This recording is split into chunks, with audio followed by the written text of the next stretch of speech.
Are you unknowingly trapped in a predictable, unfulfilling loop? Most people are, caught in what I call the default human mode, a subconscious program that dictates our actions and stifles our growth. This video isn't just going to point out the problem. It's going to arm you with practical, actionable methods to escape this default setting and rewrite your own future. So if you feel like you're running on autopilot, living the same day over and over, then stay tuned. This might be the most important video you watch all year. So what are the signs that you're stuck in this default mode? The first and most common sign is reactive behavior. Think about it. Someone cuts you off in traffic and you instantly get angry. Your boss gives you some feedback and you immediately feel defensive. These aren't conscious choices, they're automatic responses. You're reacting based on pre-programmed conditioning rather than thoughtfully choosing how you want to respond. It's like being a puppet and your external environment is pulling the strings. When you're in default mode, you let situations control your emotions instead of you controlling your response to the situation. It's a subtle but draining way to live, constantly being tossed around by the waves of daily life instead of learning to surf them. Recognizing this is the first step toward taking back control. The next big sign is the loop of limiting beliefs. We all have a story we tell ourselves about who we are. I'm not good with money. I'm just not a creative person. I'll never find a job I love. Sound familiar? These aren't facts. They are beliefs, assumptions that we've accepted as truth without ever really questioning them. These beliefs act like invisible fences, dictating what we try, what we think is possible, and ultimately what our life looks like. The default human mode loves these limiting beliefs because they keep things predictable.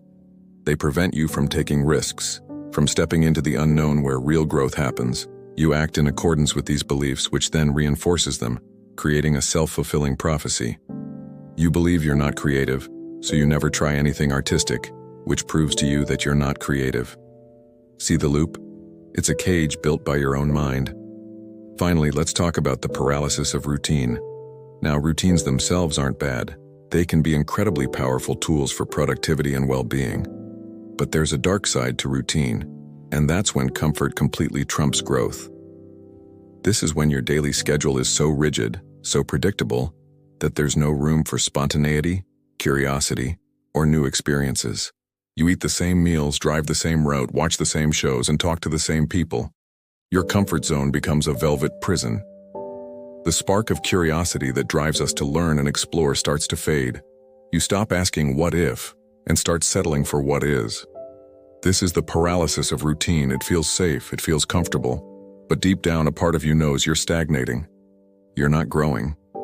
You're just existing. The antidote is to consciously inject novelty and challenge into your life. But the default mode fights this tooth and nail because it hates unpredictability. So how do we break free? The first method is to practice the pause. It's incredibly simple but profoundly effective. The next time you feel a strong emotional reaction coming on, anger, defensiveness, anxiety, just pause. Take one deep breath before you speak or act. In that tiny space you create, you interrupt the automatic program. You give your conscious, thoughtful mind a chance to step in and ask, how do I want to respond here? What is the most constructive way forward? This isn't about suppressing your feelings, it's about not letting them hijack you. This simple pause is your escape button from the reactive loop. It puts you back in the driver's seat of your own mind. The second method is to become a belief detective. Start actively listening to the stories you tell yourself.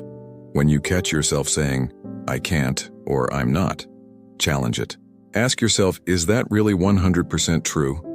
Where did I learn this belief? Is there any evidence to the contrary? Treat your limiting beliefs not as facts, but as hypotheses to be tested. If you think you're bad at public speaking, join a local Toastmasters club. If you think you're not creative, sign up for a pottery class. Go out and gather new data. By deliberately acting against a limiting belief, you prove to your subconscious mind that it's wrong. You're not just thinking your way to a new reality, you're acting your way there, and that's how you rewrite your internal code. Finally, to combat the paralysis of routine, I want you to schedule novelty. That's right. Put it in your calendar. Once a week, commit to doing something you've never done before. It doesn't have to be skydiving. It can be trying a new recipe, taking a different route to work, visiting a museum you've never been to, or starting a conversation with a stranger. The goal is to intentionally break your patterns and reawaken your sense of curiosity. This practice teaches your brain that new things aren't scary, they're interesting.